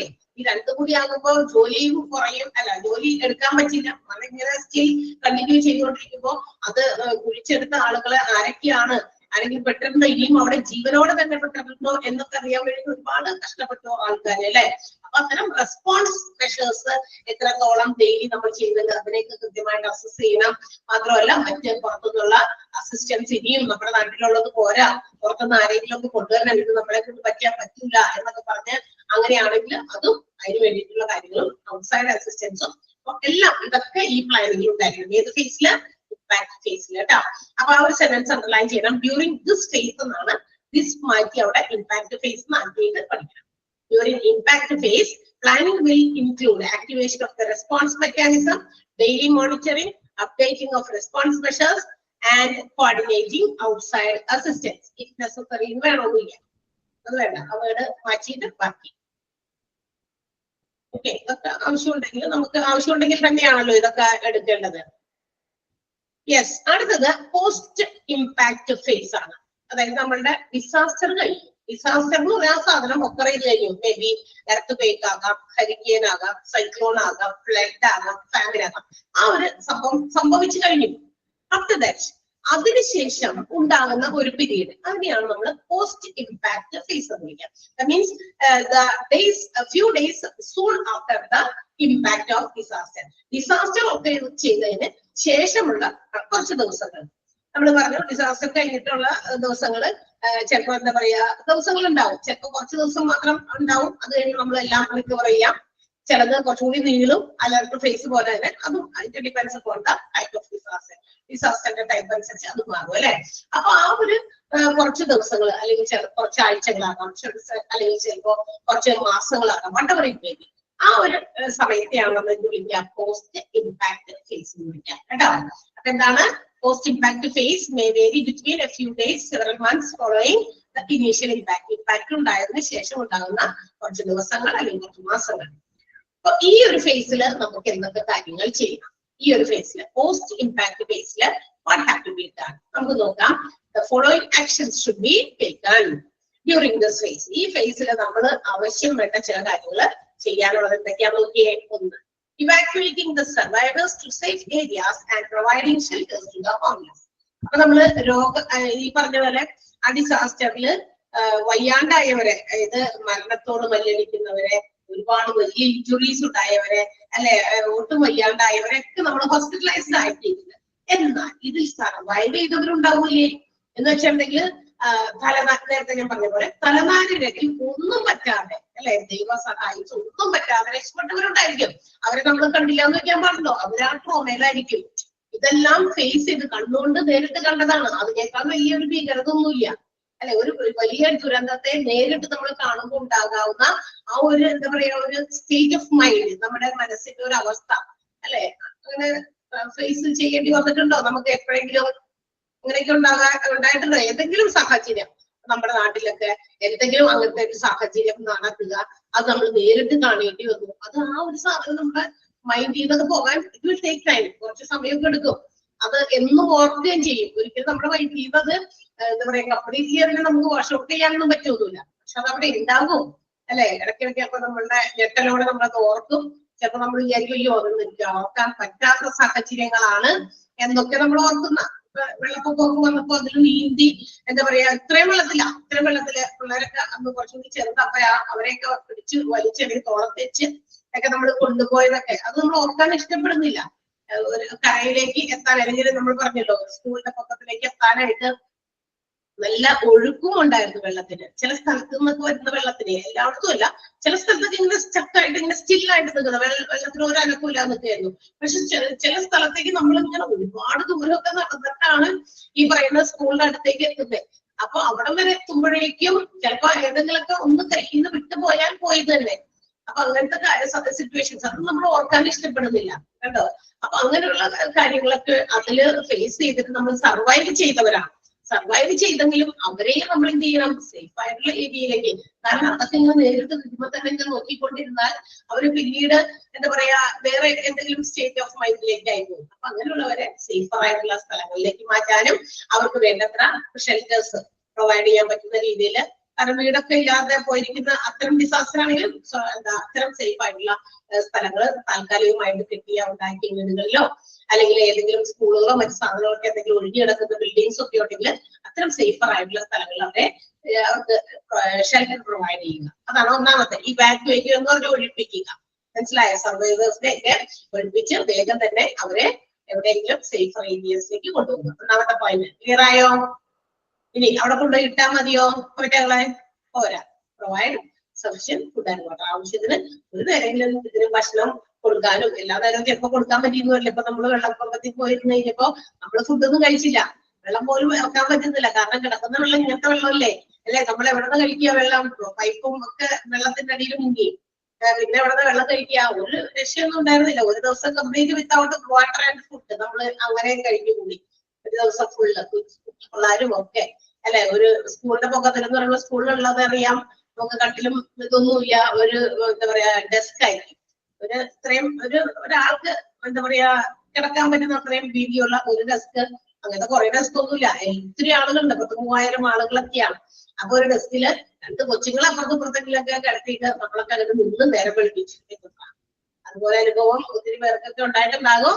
അപ്പൊ അതൊക്കെ അവർക്ക് ഒരു നേരെങ്കിലും എന്നിട്ട് ഇതുപോലെ കേട്ടോ കുറെ പേരൊക്കെ അവിടെ ഇവിടെയൊക്കെ ദൂരയിൽ നിന്ന് കടകളിൽ നിന്നൊക്കെ ഇല്ലേ ഒത്തിരി എന്താ പറയാ നമുക്ക് നമ്മൾ കഴിക്കുന്ന ഫുഡൊന്നുമല്ല. രാവിലെ തന്നെ നമ്മൾ എഴുന്നേറ്റിട്ട് സ്നാക്സ് അതുപോലെ തന്നെ ഈ വറുത്ത സാധനങ്ങളൊക്കെ കഴിക്കലൊന്നുമില്ല വീടുകളിലാണെങ്കിലും. പക്ഷെ അതെങ്കിലും കൊച്ചുങ്ങൾക്കൊക്കെ കൊടുത്ത് അവരെങ്കിലും സാറ്റിസ്ഫൈ ചെയ്യിപ്പിക്കാൻ. പിള്ളേർക്കറിയില്ലല്ലോ ഇതിന്റെയൊക്കെ സീരിയസ്നെസ് അല്ലെ, നമ്മൾ മുന്നിൽ തള്ളിക്കൊണ്ടുപോകും, അവർ പിന്നാലെ വരും. അപ്പൊ അവർക്കൊക്കെ പഠിക്കാൻ പറ്റിയ ഇത്തരം സ്നാക്സ് ഒക്കെ നമുക്ക് പ്രൊവൈഡ് ചെയ്തിരുന്നു, കഷ്ടപ്പെട്ടിട്ട് ഈ പറയുന്ന പോലെ വഞ്ചിയും ഒക്കെ. അപ്പൊ അവർക്ക് ഫുഡും വാട്ടറും എത്തിക്കുക. Continuing the triage and transportation of the injured to the appropriate facilities. ഇനി ട്രയേജ് സ്റ്റോപ്പ് ചെയ്യരുത്. ഈ സർവൈവ് ചെയ്തവരിലും പിന്നീട് അവർക്കും എല്ലാ തരത്തിലുള്ള അസുഖങ്ങൾ വരാൻ സാധ്യതയുണ്ട്. അങ്ങനെ വരുമ്പോൾ ട്രയേജ് വീണ്ടും കണ്ടിന്യൂ ചെയ്യുക. മാത്രമല്ല തന്നെ ആവശ്യത്തിന് അവരെ വേണ്ട ട്രീറ്റ്മെന്റ് കിട്ടുന്ന സ്ഥലങ്ങളിലേക്ക് കൊണ്ടുപോകുക അല്ലെ. ചെറിയ മുറിവുകളോ വലിയ മുറിവുകളോ ഒക്കെ ഉള്ളവരെയൊക്കെ അതായത് സ്ഥലങ്ങളിൽ ട്രീറ്റ്മെന്റിന് വേണ്ടി എത്തിക്കുക. Re establishing primary health care services. ചില ദുരന്ത പ്രദേശങ്ങളില് എന്താ പറയാ ഹോസ്പിറ്റൽസിലേക്ക് കൊണ്ടുപോകാൻ സാധ്യതയില്ലെങ്കിൽ ഈ പ്രൈമറി ഹെൽത്ത് കെയർ പ്രാഥമികമായിട്ടുള്ള ശുശ്രൂഷ നൽകാൻ വേണ്ടിയിട്ടുള്ള സൗകര്യങ്ങൾ അവിടെ തന്നെ കൊണ്ടുവരിക. മനസ്സിലായോ? കുറെ ദൂരേക്കൊക്കെ എത്തിക്കാനായിട്ടൊക്കെ പാടൊക്കെ ആണെങ്കിൽ കയ്യും കാലൊക്കെ ഫ്രാക്ചർ ആയി ഒടിഞ്ഞു അല്ലെ, അങ്ങനെയുള്ളവരെയൊക്കെ ചിലപ്പോൾ എത്തിക്കാനായിട്ടുള്ള ഫെസിലിറ്റീസ് അധികമില്ല. ട്രാൻസ്പോർട്ടേഷൻ ഫെസിലിറ്റീസ് വണ്ടി വാഹനമൊന്നും ഇല്ല എങ്കില് ഉള്ളവരെയൊക്കെ കൊണ്ടുപോയിരിക്കുകയാണ്. ഈ വാഹനങ്ങൾ ലഭ്യമല്ലെങ്കിൽ അവിടെ നിങ്ങോട്ട് നമുക്ക് താൽക്കാലികമായിട്ട് ഈ ക്യാമ്പൊക്കെ നടത്തുന്ന പോലെ പ്രൈമറി ഹെൽത്ത് ഫെസിലിറ്റീസ് ആ പ്രദേശത്ത് അടുത്ത് എവിടെയെങ്കിലും നടത്തി അങ്ങനെ അവരെ ട്രീറ്റ്മെന്റ് കൊടുക്കാം. Re establishing sanitary measures to prevent outbreak of epidemics. വലിയൊരു പ്രശ്നമാണ് എപ്പിഡമിക്സ്. പലതരത്തിലുള്ള പകർച്ചവ്യാധി രോഗങ്ങൾ പൊട്ടിപ്പുറപ്പെടാതിരിക്കാനായിട്ടുള്ള സാനിറ്ററി മെഷേഴ്സ്, ശുചിത്വ പരിപാലനത്തിന് വേണ്ടിയിട്ടുള്ള ചില കാര്യങ്ങളൊക്കെ എസ്റ്റാബ്ലിഷ് ചെയ്യും. മനസ്സിലായോ? എന്ന് വെച്ചിട്ടുണ്ടെങ്കിൽ എന്താ, നമുക്കറിയാം ഇതൊക്കെ ചെറുപ്പ കേക്ക് പോലെയുള്ളത് അല്ലെങ്കിൽ ലാൻഡ് സ്ലൈഡ് പോലെയുള്ളത് അവരൊക്കെ ഹോംലെസ് ആയി വീടൊന്നും ഇല്ലാതൊക്കെ ഒന്ന് എല്ലാവരും കൂടി കൂട്ടത്തോടെ എവിടെയെങ്കിലും ചെറിയ ബിൽഡിങ്ങിൽ കൊണ്ടുവന്നിരിക്കുകയാണെന്ന് വിചാരിക്കാം. താൽക്കാലികമായിട്ട് അവിടെയൊക്കെ ചിലപ്പോൾ അധികം ടോയ്ലറ്റ് ഫെസിലിറ്റീസ് ഒന്നും അധികം ഉണ്ടാവില്ല. അപ്പൊ താൽക്കാലികമായിട്ടാണെങ്കിലും അത്തരം ടോയ്ലറ്റ് ഫെസിലിറ്റീസും സാനിറ്ററി മെഷേഴ്സ്, ശുചിത്വത്തിന് വേണ്ടിയിട്ടുള്ള എല്ലാ മെഷേഴ്സും അല്ലെ, സാനിറ്ററി ഐറ്റംസ് ഒക്കെ ഉണ്ട്. പലതും നമുക്ക് പെൺകുട്ടികളാണെങ്കിലും അവർക്ക് ഉപയോഗിക്കേണ്ട അത്തരം വസ്തുക്കളൊക്കെ കൊണ്ടു കൊടുക്കുക. അതല്ലെങ്കിൽ എന്ത് പറ്റുന്നറിയോ, ഇതൊക്കെ അവര് അലക്ഷ്യമായിട്ട് ഇത്തരം കാര്യങ്ങളൊക്കെ അവർക്ക് ഉണ്ടാകുമ്പോ അത് അലക്ഷ്യമായിട്ട് നമുക്കിപ്പോ എന്താ പറയാ ടോയ്ലറ്റ് സൗകര്യം ഇല്ലാതെ വരുമ്പോ പുറത്തൊക്കെ ആളുകളൊക്കെ ചെയ്യും. അങ്ങനെ ചെയ്തു കഴിഞ്ഞാൽ അത് പിന്നീട് അതിനേക്കാൾ വലിയ ബുദ്ധിമുട്ടായിരിക്കും. ഈ ഡിസാസ്റ്ററിനേക്കാൾ വലിയ രോഗങ്ങളുടെ പകർച്ചവ്യാധികളും ഉണ്ടാകാൻ സാധ്യതയുണ്ട്. അപ്പൊ അത്തരം പകർച്ചവ്യാധി രോഗങ്ങൾ ഔട്ട്ബ്രേക്ക് ചെയ്യാതിരിക്കാനുള്ള സാനിറ്ററി മെഷേഴ്സ് എസ്റ്റാബ്ലിഷ് ചെയ്യുക. ഓക്കെ, അപ്പൊ ഇത് ഒന്ന് അണ്ടർലൈൻ ചെയ്യണം. പോസ്റ്റ് ഇമ്പാക്ട് ഫേസിൽ എടുക്കേണ്ട ആക്ഷൻസ് ആണ് കേട്ടോ. അഞ്ചെണ്ണം ഒന്ന് ടിക്കറ്റ് വയ്ക്കുക.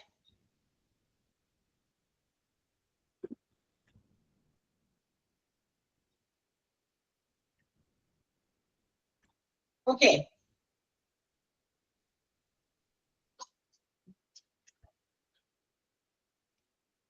മനസ്സിലാവാത്ത പോയിന്റ് ഒന്നുമില്ലല്ലോ. ഓക്കെ, ഒരു ഭാഗം കൂടി എടുത്തിട്ട് നമുക്ക് നിർത്താം. ചെറിയ പാരഗ്രാഫ് കൂടെ ഉള്ളൂ. ജനറൽ കൺസിഡറേഷൻസ് നമ്മൾ കണ്ടുപിടിച്ചിട്ടുള്ളൂ. ഓക്കെ, അപ്പൊ നമ്മൾ പറഞ്ഞല്ലോ ഈ പറഞ്ഞ എപ്പിഡമിക്സ്, അതായത് പകർച്ചവ്യാധി രോഗങ്ങൾ ഔട്ട്ബ്രേക്ക് ചെയ്യുന്നത് തടയാൻ വേണ്ടിയിട്ടുള്ള ശുചിത്വ പരിപാലനത്തിന് വേണ്ടിയിട്ടുള്ള മെഷേഴ്സ് കൂടി നമ്മുടെ ഈ പോസ്റ്റ് ഇമ്പാക്ട് ഫേസിൽ ഉൾപ്പെടുത്തിയിരിക്കണം എന്നുള്ളതാണ്. ദാറ്റ് മീൻസ് ആവശ്യത്തിന് സ്യൂവേജ് ഫെസിലിറ്റീസ്, സാനിറ്ററി ഫെസിലിറ്റീസ്, ഇതൊക്കെ നമുക്കറിയാം. അവിടെയൊക്കെ ഉണ്ടായിരുന്ന ടോയ്ലറ്റുകളൊക്കെ ചിലപ്പോൾ ഇടിഞ്ഞു വീടൊക്കെ പോയിട്ടുണ്ടാകും. അപ്പൊ ആൾക്കാർ സ്വാഭാവികമായിട്ടും അത്തരം പ്രാഥമികമായിട്ടുള്ള ആവശ്യങ്ങൾ മനുഷ്യന്മാരുടെ ഒരു ആവശ്യം തന്നെയാണ് മോർണിംഗിലൊക്കെ. അപ്പൊ അത് അവര് നടത്താൻ വേണ്ടിയിട്ട് ചിലപ്പോ തുറസായ ഓപ്പൺ സ്ഥലങ്ങളിലൊക്കെ നടത്തും. അപ്പൊ അത് ഈ ഇത്രയും ഒരുപാട് ആളുകളൊക്കെ തിങ്ങിപ്പാർക്കുന്ന സ്ഥലത്ത് ഇത്തരം കാര്യങ്ങൾ ചെയ്താൽ അത് പിന്നീട് എന്ത് ചെയ്യും, വലിയ രോഗങ്ങൾക്ക് കാരണമാകും. മാത്രമല്ല ഇതിന്റെ അടുത്തുകൂടിയൊക്കെ വെള്ളത്തിന്റെ ഇതൊക്കെ ഉണ്ടെങ്കിൽ അതിലേക്ക് കൊണ്ടുപോയാലും വലിയ പ്രശ്നങ്ങളൊക്കെ തന്നെയാണ്. ഇറ്റ് ലീഡ്സ് ടു എന്താ പറയാ ഇത്തരം എന്താ പറയാ നമ്മള് വേസ്റ്റുകളും ഇതുപോലെ തന്നെ കുട്ടികളൊക്കെ അലക്ഷ്യമായിട്ട് ഇതിനകത്ത് വലിച്ചെറിയും. അത് സോളിഡ് വേസ്റ്റോ അതായത് ലിക്വിഡ് വേസ്റ്റോ, വെള്ളത്തിലുള്ള വേസ്റ്റുകളും അല്ലെങ്കിൽ മറ്റേത് തരത്തിലുള്ള വേസ്റ്റുകളും ഒക്കെ മാത്രമല്ല എക്സ്ക്രീറ്റ വിസർജ്യങ്ങള് അല്ലെ, ഇതൊക്കെ it will create insanitary conditions. എന്താ പറയാ അശുചിത്വം അല്ലെ, ശുചിത്വമില്ലായ്മയ്ക്ക് കാരണമാകും. അത് ഒത്തിരി ഹെൽത്ത് പ്രോബ്ലംസ് കൊണ്ടുവരും, ഹെൽത്ത് കോൺസിക്വൻസസിന് കാരണമാകും. അത്തരം സമയത്ത് നമുക്കറിയാം ഇതൊക്കെ ഇങ്ങനെ ഒഴുക്കുക അല്ലെങ്കിൽ വെള്ളത്തിൽ അവിടെ ഇവിടെയൊക്കെ കടന്നു കഴിഞ്ഞിട്ട് അതിനകത്ത് എന്തെങ്കിലും തരത്തിലുള്ള ഫ്ലൈസ് മറ്റുമൊക്കെ വന്നിരുന്ന് അവിടെ ഇരുന്നിട്ട് അത് പെരുകി വെള്ളത്തിൽ കൂടിയും ഒക്കെ പല രോഗങ്ങളും അല്ലെ പകരാനുള്ള സാധ്യതകൾ കൂടുതലാണ്. അതിനൊക്കെ അവോയ്ഡ് ചെയ്യാനാണ് സാനിറ്ററി സർവീസസ് അല്ലെങ്കിൽ സാനിറ്ററി കൺസ്ട്രക്ഷൻസ് കൊണ്ടുവരണം എന്ന് പറയുന്നത്. അപ്പൊ ഇതൊക്കെ മനുഷ്യന്മാരുടെ ഹെൽത്ത് അല്ലെ, അതിനെ സംരക്ഷിക്കാനൊക്കെ വേണ്ടിയിട്ടാണ്. അപ്പൊ ഡിസാസ്റ്ററിൽ ഇത്തരം പ്രശ്നങ്ങളൊക്കെ ഉണ്ട്. സോ അതിനൊക്കെ ഇമ്മീഡിയറ്റ് ആയിട്ട് അത്തരം സർവീസസ് പ്രൊവൈഡ് ചെയ്യുക. പബ്ലിക് ഹെൽത്ത് സർവീസസും അതുപോലെ തന്നെ മെഡിക്കൽ ഹെൽത്ത് സർവീസസും ഒക്കെ ഇമ്മീഡിയറ്റ് ആയിട്ട് ചെയ്യേണ്ടതാണ്, അതിനൊന്നും തടസ്സമില്ലാതെ. കാരണം ഇത്തരം കാര്യങ്ങളൊക്കെ വരുമ്പോൾ അവരുടെ കയ്യിൽ നിന്ന് ഹോസ്പിറ്റൽസിൽ കൊണ്ടുപോകുന്നേക്കാണ് ഡിസാസ്റ്ററിൽ പെട്ട ആൾക്കാരെ. അതിന്റെ ഇടയ്ക്ക് ഇങ്ങനെയുള്ള രോഗങ്ങൾ കൂടി പൊട്ടിപ്പറപ്പെട്ട് കഴിഞ്ഞാൽ, പകർച്ചവ്യാധി രോഗങ്ങൾ കൂടി വന്നു കഴിഞ്ഞാൽ അവര് നിസ്സഹായരായിട്ട് നോക്കിയിരുന്നു. കാരണം ഡിസാസ്റ്ററിന് വേണ്ടിയിട്ട് അവർ വെൽ ഓർഗനൈസ്ഡ് ആയിരുന്നു. പക്ഷെ അതിന്റെ ആഫ്റ്റർ എഫക്റ്റ് ആയിട്ട് ഒരുപാട് ആളുകൾ കുന്നുകൂടി താമസിക്കുന്ന സ്ഥലത്ത് 100 ആളുകൾ എന്താ പറയാ ഒരുമിച്ച് താമസിക്കുകയാണ്. അവിടുത്തെ സാനിറ്ററി ഇതൊന്നും ശരിയായ രീതിയിലല്ല അല്ലേ. അപ്പൊ അങ്ങനെയുള്ള വരുമ്പോഴും പിന്നെ ആളുകളുടെ മോശമായിട്ടുള്ള ആളുകളുടെ തന്നെ പെരുമാറ്റം, ദാറ്റ് മീൻസ് അവരുടെ വേസ്റ്റ് മറ്റു കാര്യങ്ങളൊക്കെ അലക്ഷ്യമായിട്ട് വലിച്ചെറിയല്, വെള്ളത്തിൻ്റെതായ സോഴ്സസിനൊക്കെ അത് വൃത്തികേടാക്കുകയും അതിൽ നിന്നുണ്ടാകുന്ന വാട്ടർ ബോഡീസിൽ നിന്നുണ്ടാകുന്ന രോഗങ്ങളും ഫ്ലൈസ് മൂലമുണ്ടാകുന്ന പെരുത്തുന്ന രോഗങ്ങളൊക്കെ ഇൻക്രീസ് ചെയ്യാൻ സാധ്യത. ഈ ഹോസ്പിറ്റൽസും നിസ്സഹായരായി പോകും. അപ്പൊ ആ ഒരു അവസ്ഥയിലേക്ക് എത്താതിരിക്കാൻ വേണ്ടിയിട്ടാണ് ഇത്തരം കാര്യങ്ങളൊക്കെ ചെയ്യുന്നത് പറയുന്നത്. ക്ലിയർ ആയോ? ആ ഒരു പാരഗ്രാഫ് ഒന്ന് വായിച്ചു നോക്കാമോ? ഓക്കെ.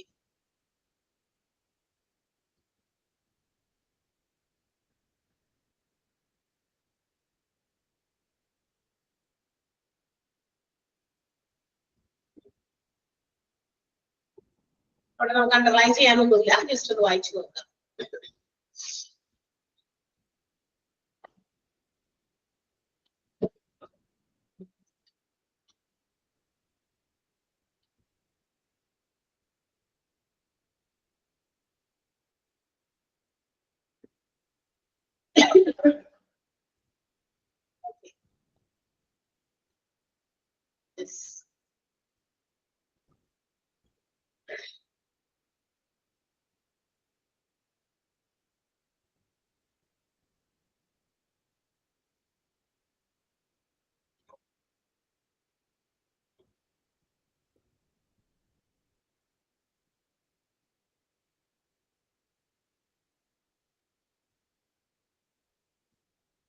ഓക്കെ, നമുക്ക് അടുത്തൊരു ഭാഗമാണ് ജനറൽ കൺസിഡറേഷൻസ്. നമുക്ക് അടുത്ത ദിവസം എടുക്കാം. ഇപ്പൊ നമ്മളുടെ എന്താ പറയാ ചോദിക്കട്ടെ, 5th മൊഡ്യൂളില്, ദാറ്റ് മീൻസ് നിങ്ങളുടെ PGയുടെ ഫസ്റ്റ് മൊഡ്യൂളിലെ എല്ലാ ചാപ്റ്ററും തീർന്നുണ്ടോ? തീർന്നല്ലേ? ആരുടെ തീരാത്ത? അക്രഡിറ്റേഷൻ തീരാനുണ്ട്. അക്രഡിറ്റേഷൻ തീർന്നിട്ടില്ല. അക്രഡിറ്റേഷൻ ആരുടെ ടോപ്പിക്കാണ് ഇത് മിസ് എടുക്കുന്നത്? കുറച്ച് ആതിര മിസ്സും കുറച്ച് മിസ്സും എടുക്കുന്നത്. ബാക്കിയെല്ലാം തീർന്നു. സോളി മിസ്സിന്റെ ഉണ്ട് കുറച്ച്. സോളി മിസ്സിന്റെ ഉണ്ട് കുറച്ച് തീരാൻ. ആണോ? അപ്പൊ നിങ്ങളൊന്ന് അന്ന് എന്നോട് പറഞ്ഞു സോളി മിസ്സിന്റെ തീർന്നു. ചാപ്റ്റർ തീർന്നു, അത് കഴിഞ്ഞ് തുടങ്ങിയതാ. സോളി മിസ്സിന്റെ ആദ്യത്തെ ഒരു ചാപ്റ്റർ എടുത്തത് തീർന്നായിരുന്നു, അത് കഴിഞ്ഞിട്ട് എടുത്തതാണ് ഇപ്പൊ. വേറെ ഉണ്ട് മിസ്സിന്. മിസ്സിന്റേത് ആദ്യത്തെ ചാപ്റ്റർ ചെറുതായിരുന്നു തോന്നുന്നു, അതുകൊണ്ടാണ് 2 ചാപ്റ്റർ ഉണ്ട് മിസ്സിന്. നിങ്ങളത് പറയുകയും ചെയ്തു. ഞാൻ ആദ്യം തീർന്നേ 5th മൊഡ്യൂളിലെ ചാപ്റ്റേഴ്സ് വേറെ ടീച്ചേഴ്സിന്റെ തീർന്നു നോക്കിയപ്പോ സോളി മിസ്സിന്റെ തീർന്നു അന്ന് പറഞ്ഞല്ലേ. അതാ ഞാൻ ഓർത്തപ്പെട്ട. ശരി, അപ്പൊ ഓക്കെ. എങ്ങനെയുണ്ട് PG ക്ലാസ് പഠിക്കാനായിട്ട് കമ്പയർഡ് ടു ഡിപ്ലോമ? ഡിപ്ലോമയെക്കാളും കുറച്ചുകൂടെ ലെങ്തി ആയിട്ടുള്ള ചാപ്റ്റർ ആണ്. ലെങ്തി ചാപ്റ്റേഴ്സ് ആണ്. ശരിയാണ്, കുറച്ച് നീളം കൂടുതലുണ്ട് ചാപ്റ്റേഴ്സിന്. ഇല്ല, പഠിക്കാൻ കുഴപ്പമില്ല, പക്ഷെ പഠിക്കാനുണ്ട്. അതൊക്കെ പഠിക്കാൻ, അതായത് കുറെ ഇങ്ങനെ വായിച്ച് മനസ്സിലാക്കി പഠിക്കേണ്ട കാര്യങ്ങൾ കൂടുതലാ അല്ലേ? അത് കൂടുതലാണ്, ശരിയാണ്. പഠിക്കാൻ കുറച്ചുണ്ട്. നമ്മളുടെ ഡിപ്ലോമയിനേക്കാളും കുറച്ച് കൂടുതൽ കാര്യങ്ങൾ വിശദീകരിച്ച് കാര്യങ്ങൾ ഇങ്ങനെ പറഞ്ഞിട്ടുണ്ട്. അപ്പൊ കാര്യങ്ങൾ കുറെ മനസ്സിലാക്കാനുണ്ട് നമുക്ക്. ഇത് മനസ്സിലാക്കുകയും നമ്മൾ പറയുന്ന കാര്യങ്ങൾ പഠിക്കാനായിട്ട് അണ്ടർലൈൻ ചെയ്യുന്നതൊക്കെ നിങ്ങൾ എക്സാമിന് വേണ്ടി അങ്ങനെയും പഠിക്കണം. കാരണം ഇത് വെറുതെ നമ്മൾ ഇത്രയും ഇലാബറേറ്റ് ചെയ്ത് ഇങ്ങനെ തന്നിട്ടുണ്ടെങ്കിൽ തീർച്ചയായിട്ടും അതൊക്കെ മനസ്സിലാക്കി വെക്കേണ്ടതാണ്. അല്ലെങ്കിൽ അയ്യോ ടീച്ചർ അണ്ടർലൈൻ ചെയ്യാൻ പറഞ്ഞത് മാത്രം നമ്മൾ പഠിച്ചാൽ മതി, അതൊക്കെ പരീക്ഷയ്ക്ക് ഉണ്ടാവുള്ളൂ അങ്ങനെ വിചാരിച്ച് പഠിക്കരുത്. പഠിക്കുമ്പോൾ നിങ്ങൾ മൊത്തം വായിച്ച് മനസ്സിലാക്കി പഠിക്കുക. അതിന് കൂടുതൽ കോൺസെൻട്രേറ്റ് ചെയ്യാൻ പറഞ്ഞതാണ് നമ്മുടെ അണ്ടർലൈൻ ചെയ്തിരിക്കുന്ന ഭാഗം. ഓക്കെ, ഇങ്ങനെ കുറെ എല്ലാം ഒരു എന്താ പറയാ അഡ്മിനിസ്ട്രേഷൻ ടൈപ്പാണ്, അഡ്മിനിസ്ട്രേഷൻ വിഭാഗമാണ് എല്ലാം വന്നിരിക്കുന്നത്, എല്ലാ ചാപ്റ്റേഴ്സും മിക്കതും. നമ്മുടെ ഡിപ്ലോമ പോലെയല്ല. ഡിപ്ലോമയിൽ നമുക്ക് ഓരോ ഡിപ്പാർട്ട്മെന്റുകളെ കുറിച്ച് ഇങ്ങനെ ഇൻഡിവിജ്വൽ ആയിട്ട് കുറെ ഡിപ്പാർട്ട്മെന്റ്സ് പഠിക്കാനുണ്ട്. ഇത് നമ്മള് ഓരോ കാര്യങ്ങൾ എങ്ങനെ മാനേജ് ചെയ്യുന്നേ, ഒരു ഹോസ്പിറ്റലിന്റെ പല പല കാര്യങ്ങളും എങ്ങനെ മാനേജ് ചെയ്യുന്നതുമായി ബന്ധപ്പെട്ടിട്ടാണ് ഇതിനകത്ത് പറഞ്ഞത് അല്ലെ. അതിൽ 5th മൊഡ്യൂൾ അതിന്റെ ചാപ്റ്റർ HRM, ഇന്റർവ്യൂ പാനൽ. ഒരു ഇന്റർവ്യൂ എങ്ങനെ കണ്ടക്ട് ചെയ്യുന്നു അല്ലെ, ഹ്യൂമൻ റിസോഴ്സുമായിട്ട് ബന്ധപ്പെട്ടിട്ടുള്ള കാര്യങ്ങളാണ് അതിനകത്ത്. ഇന്റർവ്യൂലേക്ക് എങ്ങനെയാണ് ആളുകളെ ക്ഷണിക്കുന്നത്, അതിന് വേണ്ടിയിട്ടുള്ള കാര്യങ്ങള്. പിന്നെ ഇന്റർവ്യൂ ചെയ്ത് കഴിഞ്ഞാൽ അതിൽ നിന്ന് സെലക്ട് ചെയ്യുന്നത്, സെലക്ഷന് വേണ്ടിയിട്ട് എന്താ പറയാ ലെറ്റർ കൊടുക്കുന്നത്, ഓഫർ ലെറ്ററും മറ്റു കാര്യങ്ങളും, ഒരുപാട് ലെറ്റേഴ്സും കാര്യങ്ങളൊക്കെ നമ്മൾ അവിടെ കണ്ടു. അതൊക്കെ ഒരു ഹോസ്പിറ്റൽസിൽ നടക്കുന്ന കാര്യങ്ങളാണ്. അതൊക്കെ അതിനെയൊക്കെ കൺട്രോൾ ചെയ്ത് മാനേജ് ചെയ്യണമല്ലോ. ഹോസ്പിറ്റൽ അഡ്മിനിസ്ട്രേറ്ററുടെ ഡ്യൂട്ടിയാണ്. അതുപോലെ തന്നെ നമ്മളിപ്പോ ഡിസാസ്റ്റർ പഠിക്കുന്നുണ്ട്, ഡിസാസ്റ്ററിനെയും മാനേജ് ചെയ്യണം. അത് മാനേജ് ചെയ്യാനും നമ്മുടെ എന്താ പറയാ ഹോസ്പിറ്റൽ അഡ്മിനിസ്ട്രേറ്റർക്ക് വലിയ പങ്കുണ്ട്. അതുകൊണ്ടാണ് അത്രയും ലെങ്തി ആയി പോകുന്നത് ചാപ്റ്റേഴ്സ്. അപ്പൊ നന്നായിട്ട് വായിച്ചൊക്കെ നോക്കുക കേട്ടാ. ഇന്നടുത്ത ഭാഗം കൂടി നന്നായിട്ട് വായിച്ചു നോക്കുക. സോ അടുത്ത ക്ലാസ്സിലാണ്. Okay miss, thank you ma'am. Thank you.